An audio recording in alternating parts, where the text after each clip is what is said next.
bienvenue. On est très heureux ce soir de recevoir Claude Boulet des Rencontres internationales de photographie en Gaspésie, Normand Rajotte qui est artiste, et Jean-François Hamelin qui a de multiples casquettes, qui va nous expliquer tout ça. Donc cette rencontre s'inscrit dans le cadre de l'exposition L'espace du livre. Je pense que tous ceux qui sont là ont déjà eu droit aux trois laïus précédents, donc on va faire plus court. Peut-être je vais laisser la parole à Claude pour expliquer un peu d'où vient ce partenariat et puis ce qu'ils font aussi au Québec. Oui, bon, merci. Merci de l'accueil, merci de votre invitation. Comme on l'a dit. Bon, les rencontres, c'est la photographie, c'est le 10e anniversaire cette année.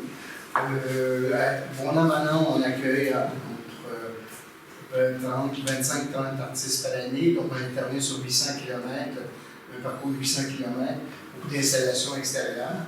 Donc, les rencontres, bien entendu, c'est des expositions, mais c'est aussi des résidences d'artistes en amont, puis en amont et en aval du festival. Donc, 4 à 5 résidences par année. Des résidences aussi qui sont en lien avec des partenaires à l'étranger, international, et aussi au Québec, bien entendu. Et dans ce cadre-là, il y a eu une première rencontre qui s'est faite avec Camille, il y a 3 ans, 4 ans? 2016. Donc, Camille est venue et, bien entendu, en discutant, puis on a présenté son travail l'année suivante. Et quand ils sont venus, et puis Grégory, on a vu cette affinité-là pour le livre photo. Parce que nous, parce qu'on fait des tables rondes, des tables de discussion dans le cadre de l'événement. Et il est venu, il était appelé au grand jour, qui était très important de s'intéresser aux livres photographiques d'auteurs. Donc, pendant ma langue, on expose de 30 à 40 livres. On invite aussi des maisons d'édition qui sont à l'étranger. Et lors de la visite de Camille et Grégory, quand tu es venu présenter ton travail, on a vu une exposition qu'on faisait sur les livres photos. Et on s'est dit, on a vu qu'on avait vraiment des affinités par rapport à cette idée-là de défendre le livre d'auteur et d'en faire la diffusion et la promotion. Donc, voilà. Donc, je vous invite à venir en Gaspésie. Ça va me faire plaisir pour ceux qui vous allez pouvoir venir sans problème. Donc, Bon, on va commencer peut-être par le travail de Normand, qui est un projet dont on peut faire circuler l'édition, qui est une maquette. Oui, mais c'est un livre d'artiste publié à 8 exemplaires. ouais. C'est quel numéro là? À la fin, c'est écrit, je me rappelle pas. Là, qu'est-ce que je fais? En fait, tu peux te laisser. Tu peux poser des questions? Tu peux me poser des questions tout le temps? Oui, Tout le monde a fait. je vais continuer un peu.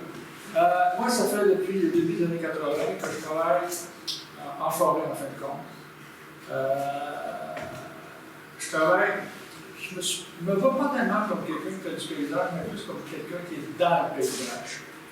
Et en 80, je fais un résumé, une introduction. En 97, moi et mes frères, mes belles-sœurs, on a acheté un 40 acres de forêt dans un endroit au pied d'une montagne. L'endroit est sauvage. C'est entouré de forêt partout. Et puis j'ai commencé à faire des photos à cet endroit-là, puis j'ai débordé un peu. Puis, lentement, avec les années, j'ai continué à faire des photos. J'y retourne régulièrement encore, je continue. Je retourne régulièrement de saison en saison, mois en mois. Puis le territoire, en fin de compte, il est devenu comme intime. Comme quand je vais dans ma forêt, c'est comme si je rentrais chez moi, en fin de compte. Puis, le projet que je présente ici, qui s'appelle Carcasse, c'est, en fin de compte, en 2015, en avril 2015, ça, je vais vous raconter une histoire, c'est une histoire. En 2015, je me promenais, puis j'ai vu un corbeau sortir d'une pinette avec quelque chose dans le bec. Puis, au printemps, comme ça, je me suis dit, il y a sûrement quelque chose. J'ai été voir, et j'ai découvert un cerf de Virginie, qui venait d'être tué récemment, le sang est encore clair, par des coyotes. J'ai fait des photos, j'ai ma caméra, j'ai fait des photos, mais après ça, je me suis rappelé que j'avais des caméras de surveillance sur la terre, sur le 40 heures, que j'avais mis pour connaître les allées et venues des animaux. Parce que quand on marche en forêt, on ne les voit pas, les animaux, on fait du bruit, tout ça, ils sautent, ils nous aident. Et là, je voulais savoir quel animal était dans ma forêt, qu'est-ce qu'il faisait, tout ça. J'avais des caméras de surveillance installées. Je les ai prises, j'avais 2 caméras, je les ai installées à côté du cheval, dans le but d'avoir des photos de coyotes, parce que je me suis dit, les coyotes vont revenir. Ils ne sont pas revenus. Et j'ai laissé les caméras tourner, prendre des photos pendant presque 1 an. Je me suis ramassé avec 30 000 photos, je ne savais pas quoi faire avec ça. Mais je voyais bien qu'il y avait une histoire, je voyais bien la narration de toute l'affaire. Puis, dans un premier temps, j'ai fait une maquette. C'est pas celle-là, mais j'en ai fait 4 maquettes. Ça, c'est la 4e. J'ai fait une maquette de livre avec des 30 000 photos, j'ai réduit ça à 68 photos. Puis, pour montrer toute l'évolution de la carcasse, mais c'est pas ça qui est important, c'est plus la vie autour de la carcasse. Qu'est-ce qui se passe? La vie animale autour de la carcasse. Donc, c'est le livre en question. Puis même, dans le moment, je veux dire, il y a quelques jours même, je faisais des mois que je travaillais sur un film d'animation qui vient de se terminer, à ma grande joie d'ailleurs. À partir de près 1000-1500 photos. J'ai fait un film d'animation de 9 minutes qui résume cette année-là de photographie par des caméras de surveillance. Là, j'ai sorti mon papier, je ne sais plus où je suis rendu. Justement, j'ai dit que j'ai fait des maquettes. Je vais parler du livre aussi. J'ai fait un livre. Les matériaux, les photos de caméras de surveillance, c'est du matériel pauvre. C'est des photos de peu de qualité. Donc, j'ai accepté ce peu de qualité-là, mais j'ai fait un petit livre parce que je voulais pas. Je voulais quand même garder un côté intimiste. Puis, ça ne donne rien de regarder ces photos-là, on tombe dessus sur le pixel. Donc, j'ai fait un petit livre. J'ai fait relier main par une relieuse. Puis, j'ai mis un petit texte, mais c'est minimum, parce que dans le fond, je pense que ce travail-là n'a pas besoin de texte, à part la mise en contexte que je viens de faire. En fin de compte, c'est un projet que je n'ai pas planifié, qui s'est imposé à moi. Je me suis aperçu que je ne savais pas ce que j'allais faire avec ces photos-là, en fin de compte. J'ai ramassé, parce que je trouvais ça tellement intéressant. À chaque fois que j'allais voir mes caméras, puis les 2 semaines, je regardais, il s'est passé ça. Comment tu fais, Normand? Comment tu fais?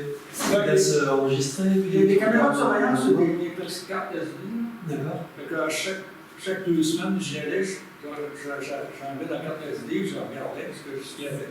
Ça prend en photo en fait ou ça filme? Non, ça filme pas. C'est des caméras qui réagissent à l'infrarouge. C'est-à-dire que l'animal arrive devant la caméra, ça déclenche. Puis moi, j'avais programmé pour que par la suite, il y a 5 autres photos qui se prennent, une à toutes les 10 secondes. Ce qui fait que quand on le regardait dans un browser, c'est un film d'animation de toute façon.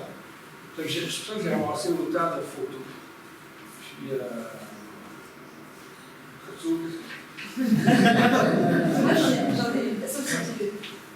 Moi, j'en ai une par rapport tu dis que c'est la 4e proposition, maquette que tu fais. À quoi est-ce qu'elle ressemblait les autres?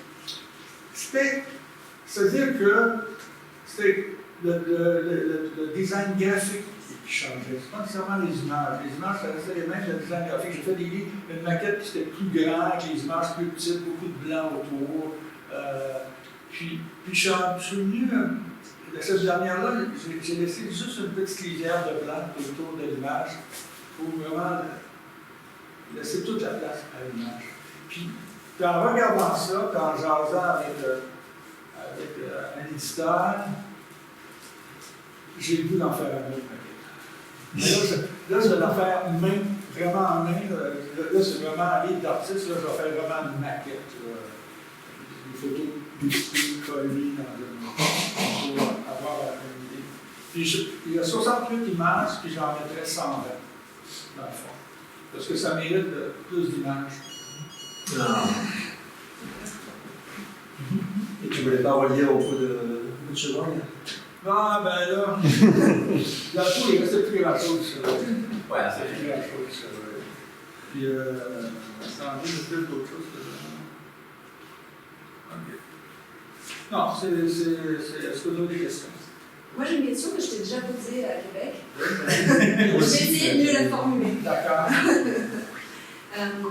Dans ton travail habituel, il y a un autre ouvrage qui est Ouais, le chantier. juste derrière Didier là. Oui, le chantier, oui. On peut le faire circuler aussi. Ouais, c'est celui-ci. Dans ton travail, il y a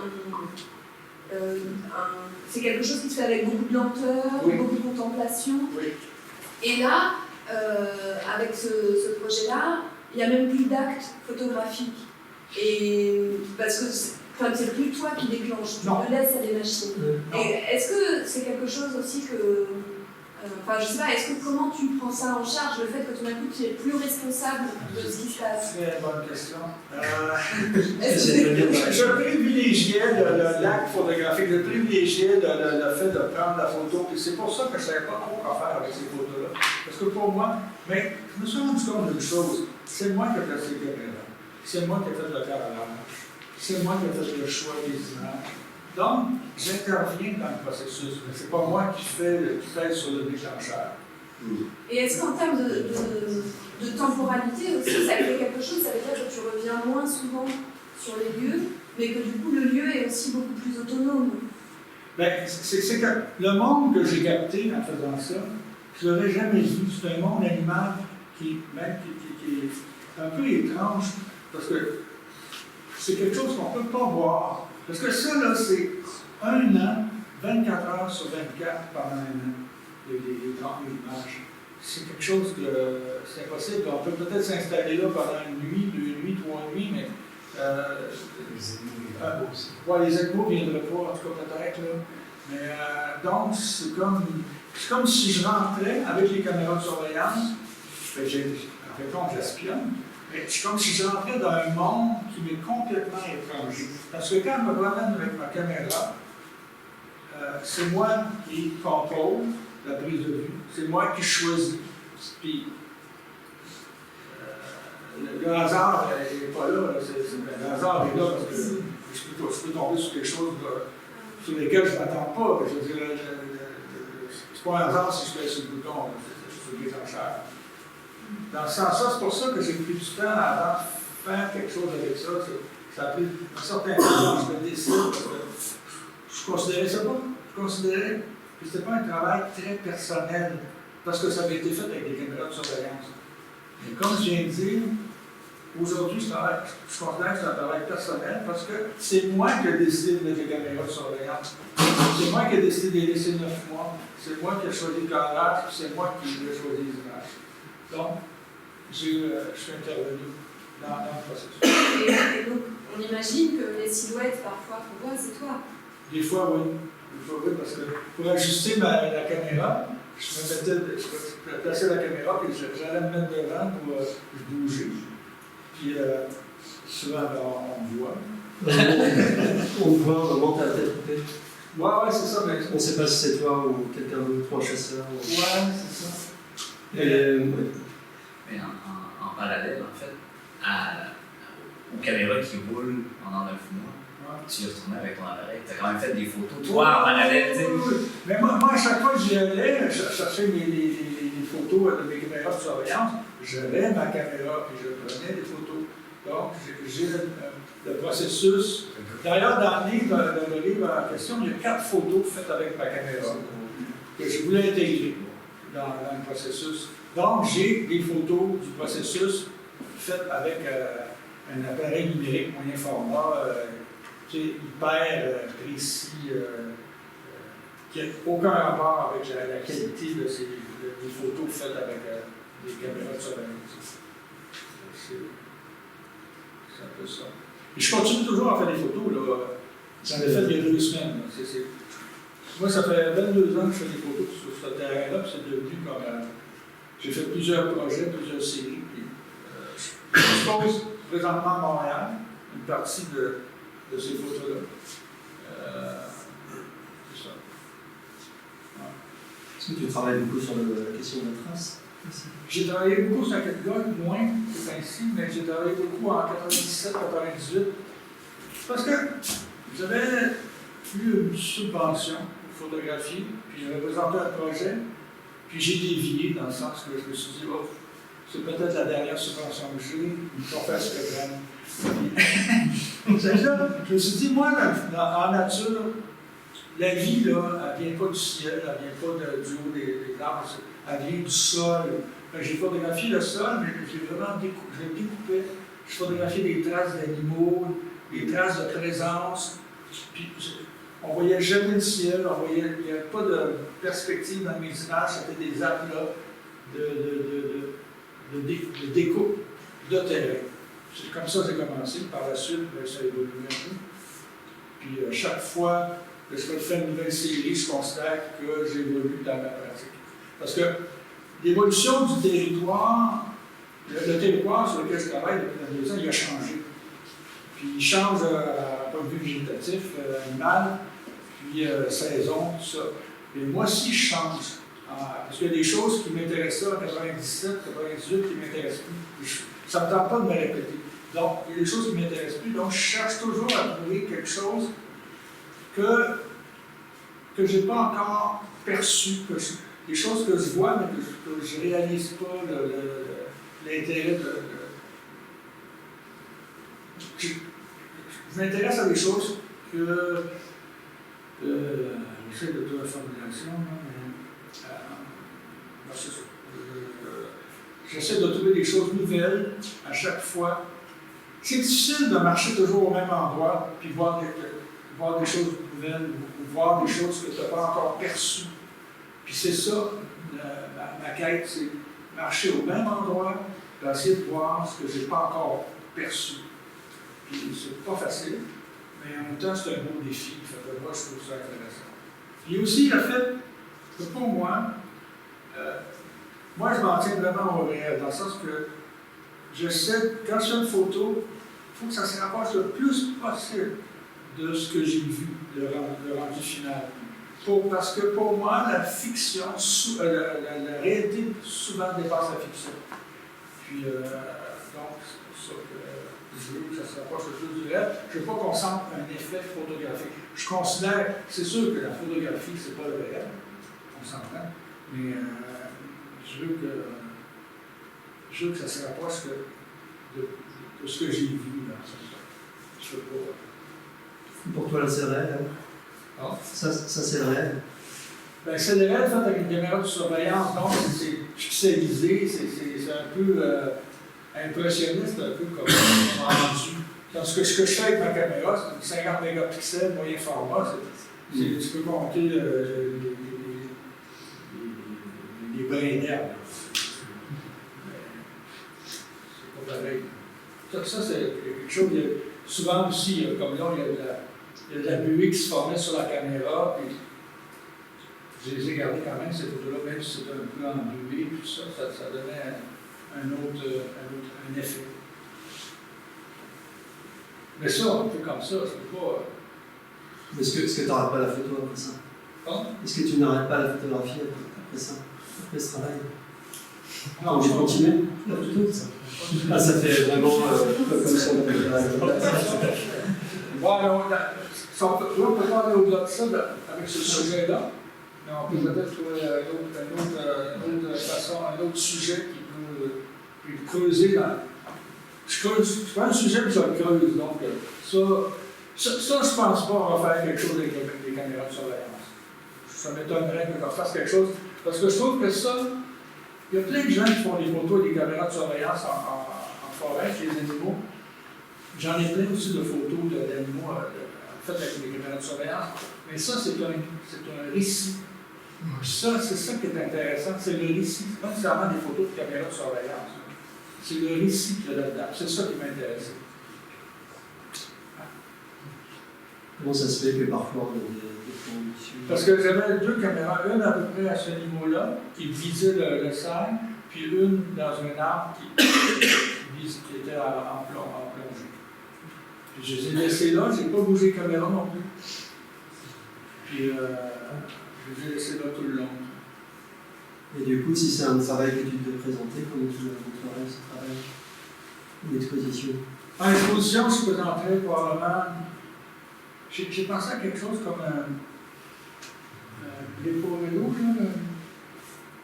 J'ai pensé que ce serait peut-être intéressant d'en monter, là, justement avec des tablettes comme ça.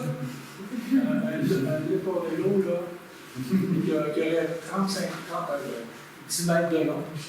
Puis je présenterais aussi en même temps mes photos faites avec ma caméra moyen format, mais avec très très grand. J'en ai déjà agrandi. J'en présenterais 4-5 grands formats avec les ports-vélos. C'est comme ça que je le présente. Puis il y a un film que j'ai fait, puis ça c'est intéressant aussi le film. C'est une autre façon de présenter le travail. Ça c'est visible? Ça sera visible? Oui, ça va être visible. Parce que là, tout arrive en même temps. J'expose le film fini, je suis ici. Je l'ai même sur une clé ici, mais je sais pas. Oui.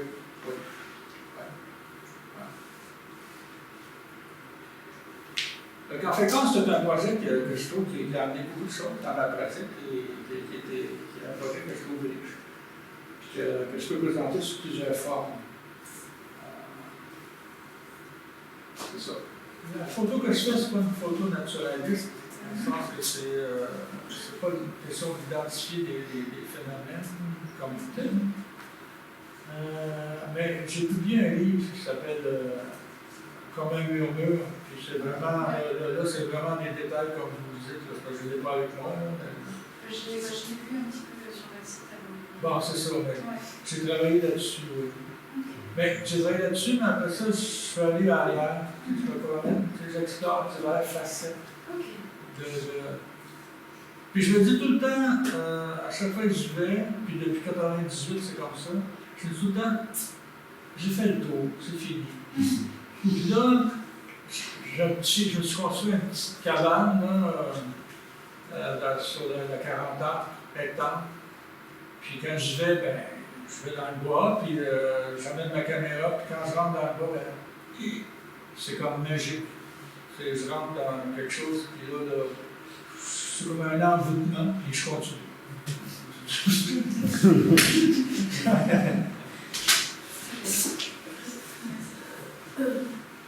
Mais c'est de plus en plus difficile.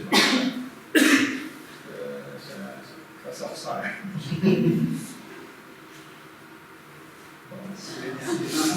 Alors, au Québec. J'avais pas pu demander la meilleure introduction. Moi, carrément, Carevans, donc nord-américain francophone. Donc, comment fait-on avec les ouvrages de photographie? Comment les fabrique-t-on? Avec quels moyens? Comment les diffuse-t-on? Les éditeurs ont tous des villas avec une piscine. Est-ce que les maisons d'édition sont cotées en bourse? Donc, nous avons tenté d'avoir un aperçu global avec Jean-François, co-éditeur des éditions du Renard, donc fondé en 2012 à Montréal, à Perron. Donc il n'est pas à soir, parce que sinon ça va Donc vous avez édité 14 livres, là tu disais tout à l'heure qu'il y avait les 3 derniers. Donc ça couvre un large champ de la photographie contemporaine, puisque donc, vous avez édité donc, des livres soit politiques ou d'archives photographiques, je ne vais pas tous les citer, littéraires ou narratifs. Là j'avais parlé de Terek, mais c'est pas grave. Donc, sur le travail, sur le collectionnement, les sans chute sous contrainte. Et le paysage, donc, qu'il soit naturel ou urbain. Donc Jean-François, si tu m'entends, pourrais-tu présenter la discussion et nous dire comment s'est construite la ligne éditoriale? Écoute, tout d'abord, en fait, c'est une idée préconçue complètement fausse que les éditeurs ont tous eu avec une piscine et une résidence secondaire en forêt. Écoute, en fait, tu parlais de la ligne éditoriale des éditions du Renard. Puis pour en fait un peu parler de la ligne éditoriale, je vais faire une petite historique en fait de la courte vie des éditions du Renard. En fait, comme tu disais, mon collègue Louis Bellois a fondé la maison d'édition en 2012. Puis à la base, en fait, lui comme moi, on a une pratique artistique, photographique, et puis c'est ce qu'on fait dans la vie. Tout ce qu'on fait, on l'organise autour de ça. Puis lui, à un moment donné, a voulu publier en fait, des livrets, des zines, quand même de très bonne qualité. Puis l'idée, en fait, c'est pour se donner une certaine crédibilité, pour que ce ne soit pas auto-édité. En fait, on a décidé de fonder la maison d'édition qui sont les éditions du Renard. D'ailleurs, les éditions du Renard portent un nom qui est inspiré de Rod Silva. C'est vraiment lui qui est l'instigateur de tout ça. Mais après avoir publié, en fait, ces deux petits ouvrages-là qui sont Ces oiseaux noirs et Ruissellement, les gens ont vu ça et ont commencé à l'approcher. Du coup, ça avait le même format? Oui, en fait, c'était des A4 qui, en fait, brochés, super simple. C'est vraiment. Mais la qualité d'impression était bonne. C'est ça l'affaire. L'idée, c'est d'avoir une très bonne qualité. S'éloigner un peu du côté zine de la chose pour en arriver à quelque chose qui est un peu un hybride entre le zine dans la forme, mais le livre dans la qualité d'impression. Donc, après avoir publié ça, il y a d'autres artistes québécois en fait, qui l'ont approché pour dire écoute, tu as quand même, sans avoir l'expertise, les connaissances, ne serait-ce que les connaissances des outils qui sont nécessaires, des outils qu'il faut maîtriser en fait, pour produire un livre. Puis, en fait, lui a travaillé à publier en fait certains livres. Et quand j'ai joint en fait les éditions du Renard, quand lui m'a demandé en fait, de venir à ses côtés en fait, pour travailler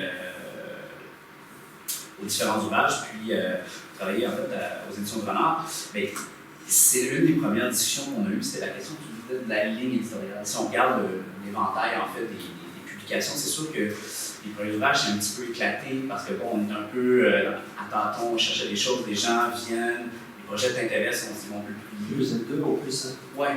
Du coup, la discussion tout seul, on peut prendre. C'est exactement en fait, quand lui m'a approché pour travailler avec lui, c'était de dire écoute, j'ai besoin aussi de quelqu'un qui peut aussi, tu sais, comme réagir à mes réflexions, puis comprendre des décisions à deux, des fois dire c'est peut-être une bonne idée ou c'est une bonne idée, ou on ferait des choses d'une certaine façon ou d'une autre. Donc la question de la ligne éditoriale, en fait, est arrivée plus sur le tard, je dirais, dans les derniers 4 ans, où là, tranquillement, les choses ne sont pas encore tout à fait claires, mais on sent déjà dans la forme des ouvrages qu'on veut, pas nécessairement dans le travail, là, ça donne que les 3 derniers ouvrages sont en noir et blanc, mais c'est vraiment un peu hasard, parce que ça n'a aucun problème avec le plan, on peut travailler avec ça. Donc l'idée était vraiment en fait, de commencer à juste comme amener les livres où vous les voyez, où on les envisageait en tant que qualité de projet, mais aussi en tant qu'objet physique. En fait. Puis tu sais que ces objets physiques-là vivent bien dans l'espace, c'est-à-dire que, écoutez, vous savez, vous voyez des livres sur les tablettes ici, il y a quelque chose qui fait que si vous entrez ici, vous allez prendre un livre avant l'autre. Il y a besoin d'avoir quelque chose dans la physicalité de l'objet qui fait qu'on va aller chercher le livre, qu'on va vouloir regarder quelque chose qui nous attire. Donc l'idée de développer tout ça, en fait, c'est un peu là-dessus qu'on travaille en ce moment. Et c'est là où ça entre de façon très large dans la question de la ligne éditoriale. C'est comment on envisage. Combien d'édités d'ouvrages par an? C'est combien d'ouvrages on édite par an? En fait, ça fluctue. Il y a des années où on en édite 3, il y a des années où on en édite pas. C'est vraiment une question sur une base de qu'est-ce qui se présente comme projet à nous, quel projet on a envie de faire. Est-ce qu'on a aussi le temps? C'est un petit peu bête, mais comme je dis, c'est comme le 3e chapeau qu'on porte. On travaille, on crée des projets en tant qu'artiste, on a la maison d'édition, de l'autre côté, même je suis impliqué dans le Photobook Club, comme Camille l'a mentionné tout à l'heure, qui est, je ne sais pas si vous êtes familier avec le concept de Photobook Club, mais un club de lecture de livres photos. En fait. L'idée de mettre les différentes collections des gens à Montréal qui collectionnent des livres un peu en commun pour pouvoir comparer et regarder d'autres ouvrages, parce que même si le livre photo est quelque chose de démocratique, ça coûte quand même cher. Donc, d'être capable de faire ça. Donc, la question de combien de livres photos on va publier par année, ben, c'est vraiment ça. De paquets de variables, principalement en fait des choses qui sont produites, puis des projets qui sont produits, puis est-ce qu'ils valent la peine d'être édités ou non. Je reprends, dis pas est-ce qu'ils valent la peine d'être édités, c'est est-ce que ça nous tente de les éditer. Parce qu'un projet peut valoir la peine, il y a des projets que je trouve super intéressants, mais c'est comme moi, c'est un projet intéressant, j'ai pas nécessairement envie d'en faire un livre, ou j'ai pas nécessairement envie de travailler sur ça. Donc du coup, comment est-ce que, enfin, vous travaillez avec des auteurs québécois essentiellement. Est-ce que ça c'est une volonté en fait, de travailler avec des auteurs?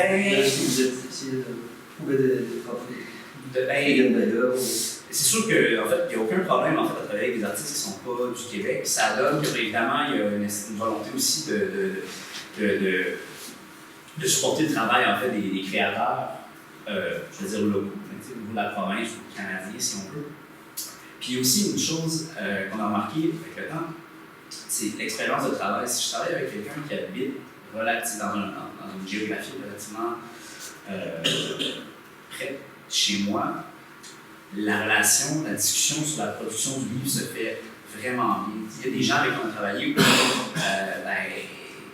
les gens travaillaient sur le livre, mais là partaient en résidence ou des choses comme ça. Puis là, ça fait que il y a besoin d'avoir une discussion et de se rencontrer pour faire des livres. Donc, on ne s'est pas fermé du tout à travailler avec des gens qui viennent de l'extérieur, mais je pense que ça prend un commitment en fait, qui fait qu'on s'assoit et on en parle sur ça. Mais au Québec, vous achetez fax? Oh, mais on a des fax, on a même Skype, on a l'Internet, on fait Skype. Ah oui. Non, mais mais tu vois le truc, mais c'est vraiment une Et du coup, le travail avec la personne, en fait, ça se fait. Vous retrouvez comment est-ce que ça se passe quand il vient avec une maquette, avec un projet déjà fait, avec des photos? Est-ce que vous travaillez avec la maquette autour d'une table, dans un lieu? Ok, ben en fait, un peu toutes ces choses. Mais en fait, l'idée, c'est que chaque projet est abordé de façon différente avec, et en fonction des besoins de l'artiste, mais aussi avec ce qu'on voit dans le projet. Il y a des gens, par exemple, un livre dont. Il y a vraiment toujours le méchant. Par exemple, si on monte The Park, qui est le numéro 6 de Kate Hutchison, c'est une artiste qui est arrivée avec une pile d'images. Elle a fait une série de portraits de Parc du Mont-Royal, qui est certains vont dire une montagne, mais une colline dans le milieu de la ville. Et puis elle a documenté pendant quelques années, pas pendant quelques années, pendant un an. Et elle a fait des portraits des gens qu'elle rencontrait. Ben, elle est arrivée avec une pile d'images, elle a décidé, elle a dit, je voudrais faire un livre, mais comment je. Bon, tu vois, ça, c'est un livre qui était fait avant que j'avais vos études sur la langue, mais l'idée était qu'elle avait besoin de quelqu'un qui, non seulement est capable de concevoir le livre, mais aussi capable de séquencer le livre, est capable de designer le livre. La couverture qui était aussi faite en collaboration avec son copain qui est designer graphique, avec un essai d'une professeure de l'Université Concordia. Donc, c'est un cas de figure où quelqu'un avec des images a dit je veux faire un livre, et le livre ne s'en pas du tout. Mais si je prends par exemple le livre de Jessica Howard, de January, un tout petit livre, qui est le numéro 11, ben, Jessica, quand elle nous a approchés pour faire le livre, elle avait une maquette déjà prête qui était presque, c'est un livre qui est ici, mais une maquette qui était presque identique, en fait, à ça, au niveau du format, pas la couverture, pas plein de détails de pas réglés, mais elle a dit je veux quelque chose de tout petit, intime, qui est comme un carnet de voyage. C'est une résidence qu'elle a faite en Islande, en fait, au mois de janvier. Et puis, donc là, on avait complètement l'opposant avec quelqu'un qui savait exactement ce qu'il voulait, mais qui avait besoin qu'on travaille à la production, puis qu'on règle certains problèmes, autant des problèmes de séquence que des problèmes de conception et de fabrication, en fait. Donc, on en est un petit peu. C'est ça. Ouais. C'est ça, parce que les mots sont différents. Puis, donc voilà, en fait, l'idée des projets, puis c'est là où, comme je disais tout à l'heure, ça dépend des projets qui nous sont présentés. Est-ce qu'on a envie de travailler dessus? Est-ce que l'artiste, des fois, les gens vont nous approcher avec un projet, ils ont une idée très claire de ce qu'ils veulent, puis on fait, ben écoute, c'est pas exactement ça qu'on voit dans le projet, c'est pas exactement comme ça qu'on le ferait, mais si c'est exactement comme ça que tu veux le faire, ben, vas-y, fais-le. On fera pas le projet, mais tu sais, support, puis on pousse à le faire, tu sais. Assez qu'on va même souvent donner des guides, on va dire, avec qui on travaille, ces choses-là, pour que les gens puissent le faire. Parce que l'idée, c'est qu'il n'y a pas une production phénoménale de livres photos au Québec. On est quand même une petite communauté de photographes, et encore plus petite communauté de photographes qui font des livres photos, qu'on veut voir les livres produits, on veut voir les livres exister, même si c'est comme nous qui les publions. Donc, ça, on va dire aux gens, on va les supporter s'ils veulent le faire par eux-mêmes. auto-éditer leur travail. Donc voilà. Vous terminez aussi, Jean-François, avec d'autres maisons d'édition, la coédition. Oui, là, tu vois, ça, c'est un truc qui est récent, mais le dernier livre, Les Affluents, qui est un livre de numéro, en fait, c'est une coédition avec le Centre d'artistes Vue, qui n'est pas basé à Montréal, mais qui est basé à Québec, qui nous ont approchés. Et puis, dans ce cas-là, évidemment, on a pris une entente de travail. N'empêche que Louis, l'artiste, en fait, qui est auteur du livre, en fait, avait son mot à dire sur chacune des décisions. On a d'ailleurs travaillé avec un photographe, Charles-Frédéric, dont on a aussi édité un livre qui, lui, travaille pour vous, en fait, dans la conception du livre. Et puis, tu me demandais comment on choisit, tu sous-entendais comment on choisit avec qui on veut travailler. Ben, des fois, il y a des gens avec qui on veut travailler. Des fois, les gens viennent nous voir. Le cas de Jessica, le cas de Charles-Frédéric, le livre, ben, c'est des gens qu'on s'était dit, moi et lui, on a dit, hey, c'est vraiment le fun de travailler avec ces gens-là. Puis les 2 fois, par pur hasard, quelques semaines après, les gens nous ont envoyé un courriel. On n'avait même pas eu le temps d'aller au-devant, les gens étaient comme, hey, écoute, j'ai ce projet-là, ça va vous intéresser, on s'en compte dessus, j'aimerais vous montrer le travail, peut-être qu'il y avait quelque chose à faire, puis ça a donné que ça fonctionnait. C'était assez génial, en tout cas. Du coup, il y a quelques coéditions, c'est assez nouveau, ça? Il y a une coédition, c'est celle-là, mais c'est quelque chose moi, j'ai quand même bien aimé l'idée de la coédition. Puis c'est sûr que la coédition pourrait, là c'est 2, on est basé à Montréal, Vue est basé à Québec, donc on reste au Québec. Mais l'idée avec la coédition, puis par exemple une coédition Québec-France, ça pourrait peut-être ouvrir une porte à la distribution des ouvrages. Beaucoup de gens qui pensent que la coédition, c'est parce que tu ne peux pas assumer les frais de production, puis dans mon cas, c'est pas une question de frais de production, c'est une question d'être capable de disséminer le travail à l'extérieur du Québec ou du Canada. Et du coup, là, vous le dites sur le site, moyen de soutenir les éditions des repreneurs et d'acheter les livres directement sur notre site internet. Quelques librairies indépendantes tirent également le livre sur leur réseau. Donc, du coup, cette question de la diffusion du livre au Québec, est-ce qu'il y a, par quel biais, donc les librairies savent Internet, et y a-t-il un marché chez les librairies? Oui, en fait, il y a 3, pour l'instant, j'ai envie de dire, on a 3 avenues en fait, pour vendre et diffuser le travail. Il y a le site web, évidemment, les gens peuvent passer des commandes. On laisse des livres en consigne dans certaines librairies. Quoique, puis les librairies indépendantes ont tout mon respect, mais à chaque fois qu'on vend un livre en librairie, nous, ça nous coûte de l'argent. C'est combien à peu près? Ça dépend de l'entente, mais c'est entre 20 et 30%. Fait que nous, ça vient chercher, en fait, ce que le peu de profit que la maison d'édition fait, il passe, en fait, dans la cote qu'on a nous. Puis, l'autre avenue qu'on a, c'est les foires de livres. Il n'y a pas de copie qui va arriver ici, en fait, qui commence aujourd'hui à Paris, mais à Montréal, on a différents trucs. On a exposé, on a la foire volume. On est invité aussi par le Festival Contact à Toronto. À chaque année, ils ont commencé à faire une foire de livres qui dure une journée. Mais toutes les années où on est allé, on a eu quand même un bon succès, on a vendu pas mal de livres. Puis oui, il y a un marché pour les anglophones, c'est ça tantôt. Mais c'est parce qu'il faut aller, il faut que les gens connaissent la maison d'édition. D'y aller, c'est la meilleure façon de se faire connaître. Donc, présentement, c'est les 3 avenues de diffusion qu'on a, mais il faut marquer qu'il n'y a pas de personne qui dit moi je vais prendre 50 copies puis je vais les distribuer par exemple dans des librairies en Europe ou aux États-Unis. Donc c'est un gros problème. Parce que du coup les librairies au Québec, par exemple en France, il y a 80 librairies qui distribuent la photo. Ben, c'est pas juste une question de. Des fois, c'est les quantités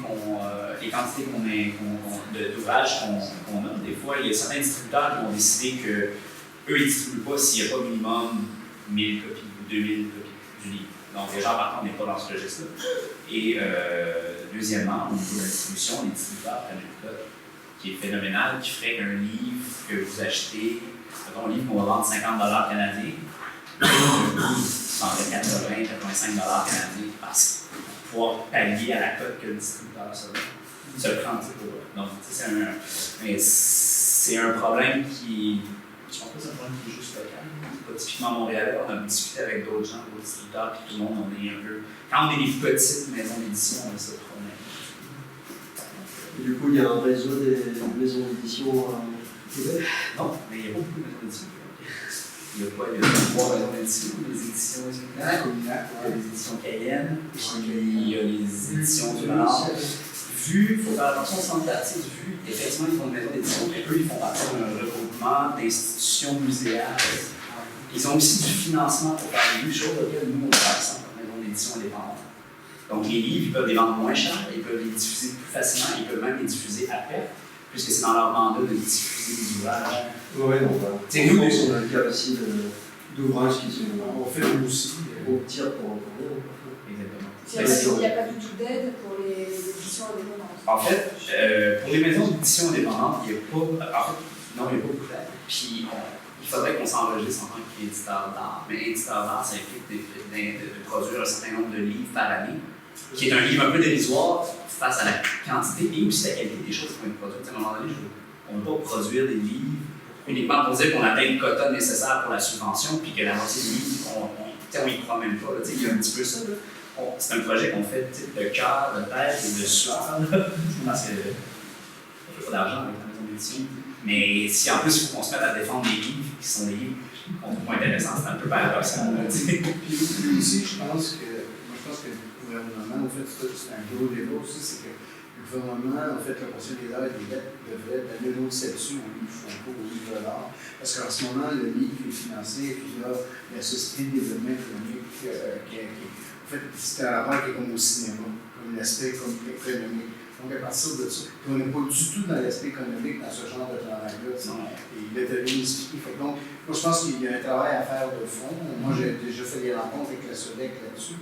Je pense qu'il y a un travail de fond à faire pour que le statut du livre d'art relève plus du Conseil des arts et des lettres du Québec. Et là, peut-être qu'il pourrait y avoir une forme d'aide qui permettrait de soutenir un travail comme il faut. Mais ça, c'est aussi un petit peu paradoxal, parce qu'on n'a pas de subvention, mais si on avait de subvention, soit qu'on pourrait primer plus à plus grande échelle, ou on pourrait baisser le prix de vente, donc plus de gens seraient portés à acheter le livre. Donc, mais le fait que cette porte-là soit pas ouverte fait que finalement la roue peut comme tourner.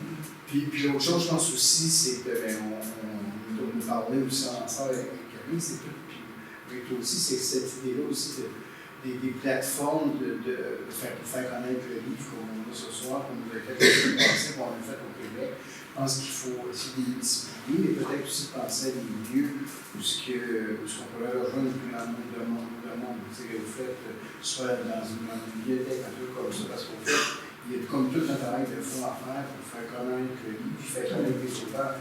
Les gens, s'ils n'ont jamais entendu parler d'un livre d'un artiste, ils ne peuvent pas l'acheter, ils ne connaissent pas. Donc, il y a comme tout un questionnement, je pense, qu'il est important à faire par rapport au lieu aussi où on fait ces extraits-là publics aussi pour attirer une plus grande masse de monde. Il faudrait de sensibilisation. Comme l'expo qu'on fait nous, pendant un mois par année en Gaspésie, mais je pense que l'année prochaine, probablement, on va essayer de faire quelque chose de plus vers la grande bibliothèque, à Montréal, pour essayer de rejoindre le plus grand nombre de monde, comme quand il y a des gens qui sont venus quand vous étiez à Olivier, bon, il y a eu des gens qui sont venus assister à la soirée, il y a des gens qui n'étaient jamais venus. Donc c'est ça qu'il faut aussi viser. Ça augmenter le monde. Devenir contagieux dans le bon sens du terme.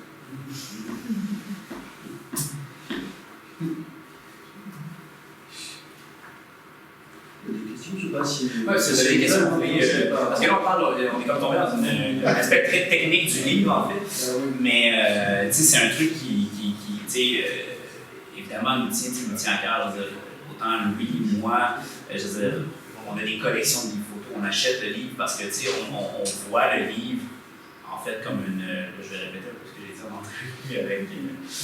Mais tu sais, le livre, en fait, on le voit vraiment comme une finalité du projet. Puis ça, c'est une des façons, par exemple, tu parlais de comment on sélectionne des artistes, c'est un point que j'ai oublié de mentionner, mais on travaille constamment avec des artistes qui voient leur travail comme un livre, et non des artistes qui vont faire une exposition qui disent ben, j'ai une exposition, je pourrais faire un livre. Et là, le livre devient comme une espèce de produit dérivé d'exposition. Et puis, je prends la peine de spécifier ça parce que ça change, en tout cas, les artistes avec lesquels on travaille, ça change beaucoup la façon dont ils ont de photographier. Quand on sait qu'on va faire un livre, on sait qu'on a besoin peut-être de plus de matière ou de quelque chose de différent. Ça change la vision, la perspective dans laquelle on fait des images. Souvent, même si ça change complètement, puis ça tient plus la route à la fin, la façon dont on va enchaîner les images, il y a une séquence, il y a un rythme, la matérialité du livre aussi. Donc, toutes ces choses-là sont des choses qui, finalement, en fait, font qu'on trouve en fait, le livre photo intéressant, puis on trouve en fait, que le livre photo fonctionne comme, en fait, finalement, comme une œuvre qui est autonome. Si vous achetez un livre, vous savez, vous avez accès à l'entièreté de ce que le photographe veut vous montrer. S'il avait voulu en mettre plus, il en mettait plus, s'il avait voulu en mettre moins, il en aurait mis moins. Donc, il y a ça, plus l'aspect périn en fait, du livre, c'est-à-dire que le livre perdure dans le temps. Vous y avez accès. On a la chance, en fait, aux éditions du Renard, d'avoir des bibliothèques institutionnelles qui se procurent nos livres pour les avoir dans leur rayon. Donc, même si un tirage est écoulé, dans 5, 6 ans, 10 ans, vous voulez voir l'ouvrage, vous avez juste à aller l'emprunter à la bibliothèque, vous allez pouvoir avoir accès à ce travail-là, versus l'exposition qui est quelque chose de beaucoup plus éphémère. Donc, c'est toutes des choses qui font, en fait, qu'on croit au livre photo, puis surtout qu'on croit à la relation entre le livre photo et la photographie. C'est deux choses qui vont très, très bien ensemble. Ça, c'est le fait d'être photographe? Oui, ben, en partie, je pense que oui. Puis, tu sais, assez aussi l'idée de croire en fait au livre photo, à la forme, au narratif ou à la séquence, ces choses-là font même que, tu sais, dans beaucoup de nos livres, vous allez voir, il y a très peu de texte. Okay? Certaines fois, vous allez avoir une citation, un poème, mais on est tout à fait à l'aise avec le fait de mettre un livre photo qui n'a pas nécessairement de mise en contexte, puis de laisser les gens le prendre comme ils veulent le prendre, puis le lire et l'interpréter comme ils veulent l'interpréter. Ce qui est une forme assez actuelle et contemporaine, en fait, de travailler avec le livre photo. Par rapport à certains autres livres, par exemple, je prends le livre Le Capteur de Bertrand Carrière, où là, il y a beaucoup de texte parce que l'artiste n'a pas de texte. Oui, mais aussi parce que ce livre-là aussi est fait dans une certaine façon. Il y a eu une demande de subvention, le numéro 7. Une demande de subvention qui a été faite pour produire ce livre-là par l'artiste. Puis, on parlait tout à l'heure de financement, mais pour être capable de produire un livre au Québec, il faut correspondre à une liste de critères. Ça prend un artiste, ça prend un critique ou un historien d'art qui va écrire sur le travail pour donner une légitimité à l'ouvrage. Déjà, le processus commence à être un peu lourd. Et tout ça, c'est juste pour avoir de l'argent pour produire le livre. Et puis, éventuellement, d'avoir une maison d'édition qui supporte le travail. Et là, vous pouvez avoir accès peut-être aux subventions. Déjà, tu sais, là, si je vous dis qu'on n'est pas nécessairement, on ne sent pas le besoin de toujours mettre du texte, encore moins un essai critique du travail à même le livre, bien sûr, c'est là, surtout, Ce que tu disais, donc, les 3 livres qui circulent, là, c'est des... On vit attention, en fait, à l'objet, en fait. À l'impression, vous imprimez au Québec. Oui. Oui, non, c'est imprimé. En fait, tous les livres sont produits au Québec. C'est un peu par la force des choses. Le livre de Louis des Affluents, en fait, a été coédité avec Vue. Vue, c'est un artiste qui est basé à Québec, dans la ville de Québec. Donc, ils ont travaillé avec des imprimeurs qui étaient à Québec pour une question de proximité aussi au niveau du travail, au niveau des presse, du suivi de production. Charles Frédéric, en fait, faisait notre intermédiaire en fait, avec eux. C'est vraiment un oui, en fait, c'est ça, les trois derniers ouvrages, en fait, aussi, c'est que ce sont des livres, en fait, qui indiquent un petit peu la direction qu'on veut prendre avec les éditions du Renard, le type d'ouvrage qu'on veut produire. Pas nécessairement dans le format, mais dans la qualité, le choix des matériaux. C'est des ouvrages où il n'y a pas eu... En fait, produire un livre, c'est toujours une négociation entre ce qu'on veut faire et ce que le budget permet de faire. Puis c'est une espèce de résolution de plein de problèmes qui sont en lien avec ça. Puis je vous dis ça, c'est pas moi qui l'ai inventé, même Michael Mack, les éditions Mack, donc les éditions anglaises, en parlent toujours, c'est comme une espèce de combat sans fin. Et puis, c'est ça, en fait, ces 3 ouvrages-là donnent un peu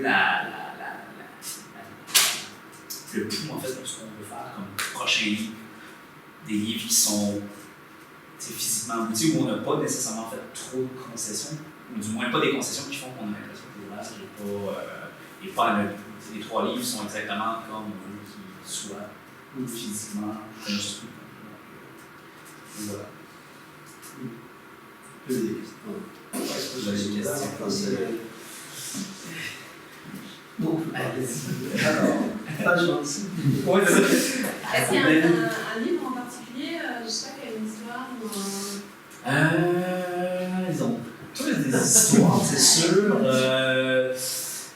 Écoutez, ben, tu sais, il y a quelque chose un des premiers dans lesquels il y avait le livre, celui de numéro 5, en fait. Je me souviens pas tout à l'heure, avant la rencontre, en fait, on parlait, puis quelqu'un parlait de photographe qui travaille avec des archives. Puis l'intérêt de travailler avec des archives, c'est que dans les livres que vous allez présenter, à l'exposition ici, il y a des archives en fait locales qui ont été utilisées pour. Puis bon, ben, pour faire un peu écho à ça, c'était un projet de Aislinn Leggett, puis qu'elle travaillait avec ses archives personnelles, parce qu'elle avait un grand-père et un oncle, ou 2 oncles, qui étaient des photographes amateurs. On disait que les amateurs ont fait beaucoup pour la photo.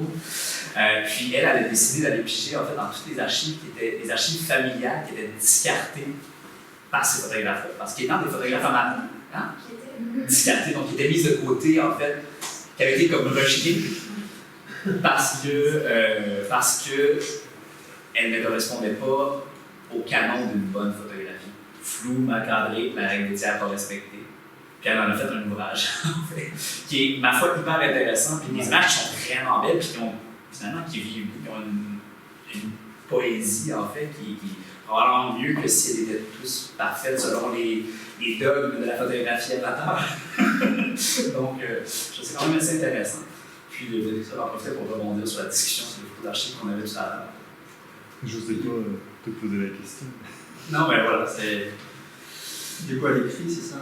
En fait, dans ce cas-ci, il y avait une correspondance entre elle et Anne-Marie Roux, en fait. Donc, elle avait les images, puis Anne-Marie écrivait certains textes, des petites lignes, en fait, qui sont insérées dans le livre pour faire écho à certaines images ou à certaines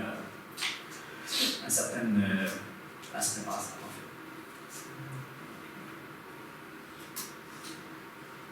Donc, voilà. Je ne sais pas s'il y a des questions, des commentaires. Là, on vous montre les ouvrages de façon très sélective, évidemment. C'est des images en fait, qui viennent du site web. Si vous allez sur notre site web, vous allez voir exactement les images. Oui, exactement. Du coup, l'avenir des éditions de Roland, c'est où? C'est glorieux. Non, mais l'avenir, en fait, on en est à travailler justement à voir qu'est-ce qui va se passer en fait pour les prochains projets. Je ne vous cacherai pas, je travaille sur un livre présentement. La plateforme, on va en parler en fait, mais c'est. En fait, les éditions du Roland, c'est né d'un artiste qui a voulu diffuser son travail, qui a voulu créer une maison d'édition pour un peu venir solidifier puis donner une certaine crédibilité entre guillemets à son travail. Et puis, ben, c'est sûr que ça fait partie de ça. Les éditions du Roland, c'est moi, puis c'est sûr qu'on ne se sent pas particulièrement mal de publier notre travail à travers la maison d'édition. On s'est déjà fait poser la question. On s'est déjà fait demander, mais ça vous met pas mal à l'aise. Puis maintenant, dis-moi, mais c'est la raison pour laquelle la maison d'édition était fondée, c'est pour diffuser notre travail. Puis tant mieux si on est capable de rattacher en fait, le travail d'autres artistes qu'on aime et qu'on respecte à ça, parce que je pense qu'il y a quand même la force du nombre qui est intéressante, puis de construire un catalogue qui est pertinent. Évidemment, c'est sûr qu'on peut utiliser cette plateforme pour mon truc. Donc, voilà. Puis effectivement, présentement, je travaille sur Tu veux nous en parler? Ben, je peux vous en parler un petit peu, je peux vous montrer la maquette. Si tu veux montrer les images, vous allez voir la maquette. En fait, c'est drôle parce que là, vous avez la maquette avec des morceaux de scotch. Non, mais ouais, c'est ça, j'avais fait la maquette. Tout d'abord, il y a comme un. Faut expliquer un truc, vous allez vous apercevoir que là, il y a beaucoup de liens qui sont tissés. Le projet qui est le numéro 6, Automne ou la fin des terres, c'est un projet que j'ai réalisé dans le cadre d'une résidence qui s'appelle Émission photographique en Gaspésie, qui était parrainée en fait par le festival que Claude préside et un commissaire, Alexis Gagné. C'est aussi, j'ai fait ce travail-là, l'année où Camille est en Gaspésie pour faire sa résidence. C'est pour ça qu'on avait été à l'appel de dossier. Oui, vous avez été à l'appel de dossier. Oui, c'est ça, c'est l'appel de dossier, j'ai soumis, j'ai été sélectionné. Mais ça a donné que c'est l'année où Camille était en résidence au Québec, ici. Là, je me retrouve en France 3-4 ans après. Il n'y a pas de lien nécessairement. Mais tu sais, on s'aperçoit que les choses sont vraiment tissées serrées. Donc voilà. L'affaire circulait en fait. Puis là, c'est ça. Il y a quelqu'un qui a vu un commentaire sur ça, qui a dit c'est une maquette. C'est une maquette, en fait, c'est un exemplaire du livre, mais c'est pas la version finale que le livre aurait nécessairement. C'est juste que dans mon travail de construction de fabrication, Parce Mais que, pour toi, c'est important en fait qu'il y a C'est- cette finalité.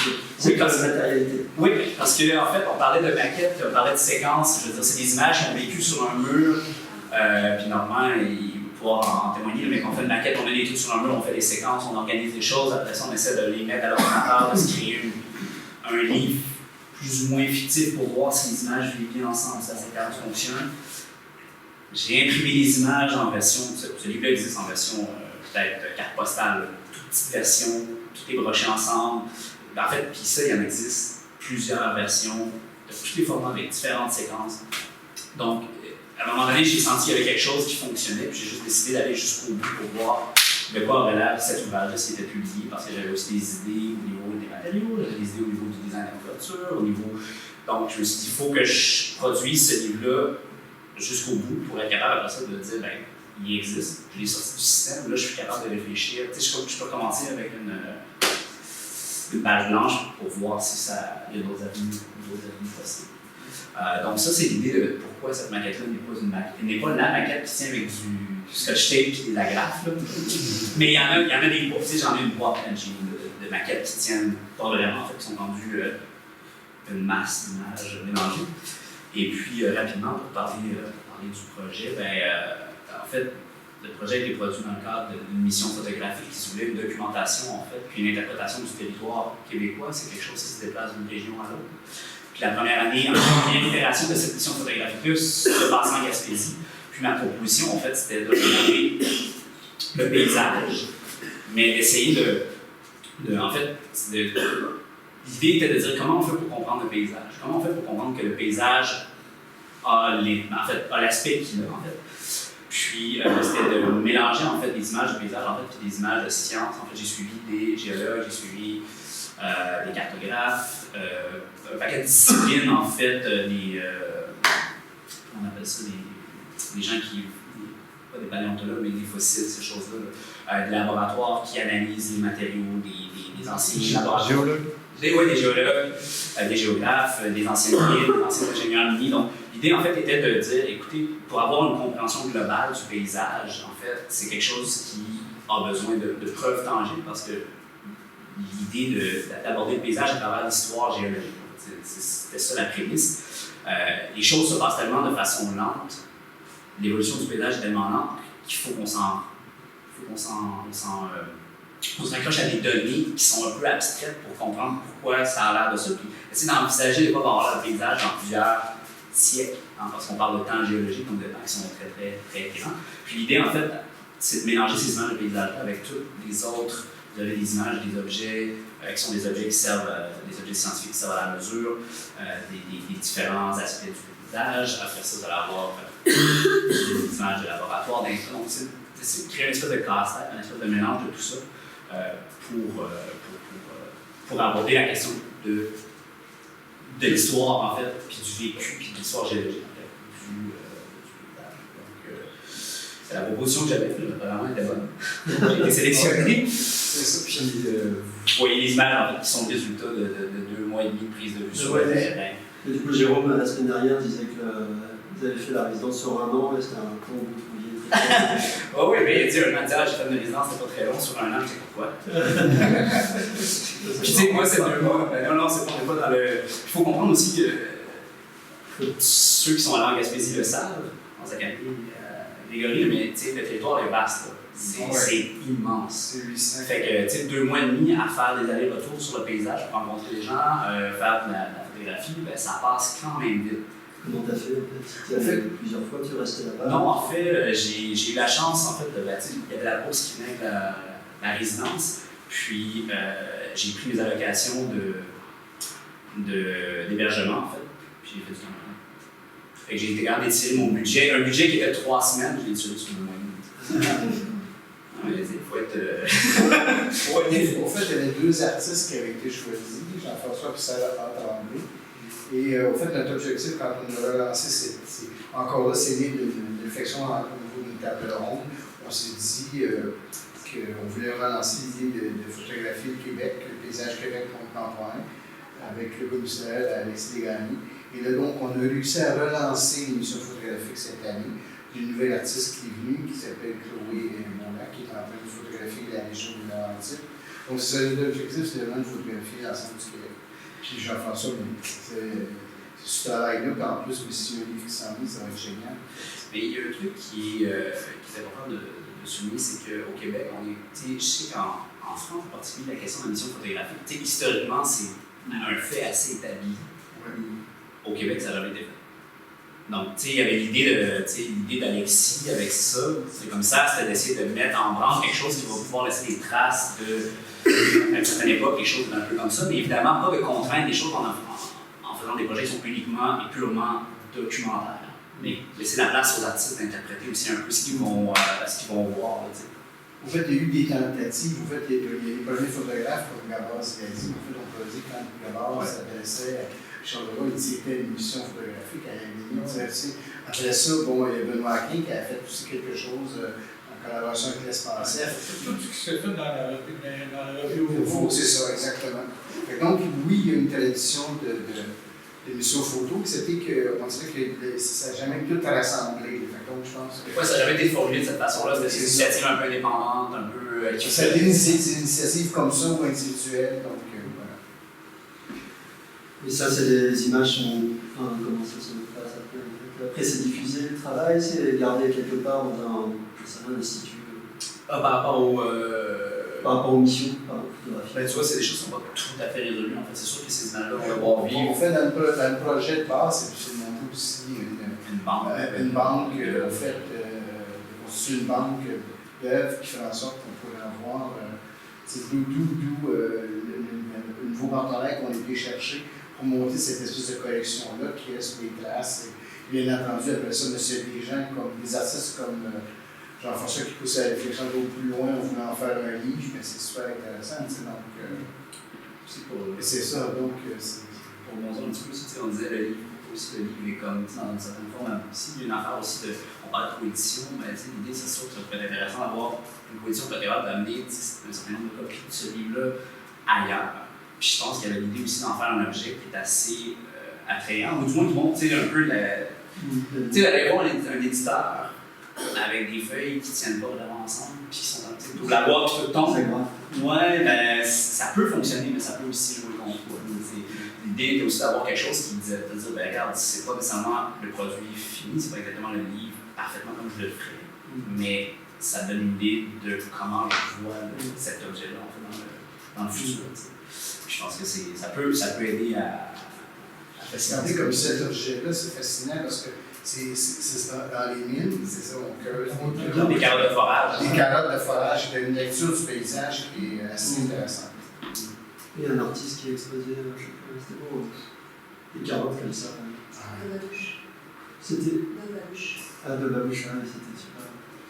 Et toi, Normand, le rapport à la maquette, comment t'es scotch, comment tu fais en fin de compte, la maquette, pour moi, c'est mettre de l'ordre dans une série. C'est faire une séquence avec les photos que j'ai, puis arriver à un produit qui se rapproche de ce que ça pourrait avoir l'air si c'était publié. Mais est-ce que chaque série que tu fais, c'est la finalité, tu penses à la finalité du livre ou pas forcément? Non, sans aucune finalité. D'ailleurs, quand je commence une série, je m'aperçois que je fais une série en la faisant. C'est au bout du travail que je m'aperçois que j'ai une série. Parce que je peux décider de photographier de telle façon, puis me rendre compte que ça ne fonctionne pas, mais je dévie. C'est très intuitif, mon travail. C'est pas. Je ne crois pas qu'il y ait une idée préconçue de ce que je vais faire. Je ne sais pas, parce que de toute façon, on me promène, puis je rencontre des choses, puis c'est ça qui m'amène à d'autres choses. C'est comme les poupées russes, là, qu'on a. T'aimes toujours. C'est ça, mon travail, c'est comme ça. Fait que, puis à la fin, mais à un moment donné, pas à la fin, mais à un moment donné, je me rends compte que j'ai un corpus assez intéressant.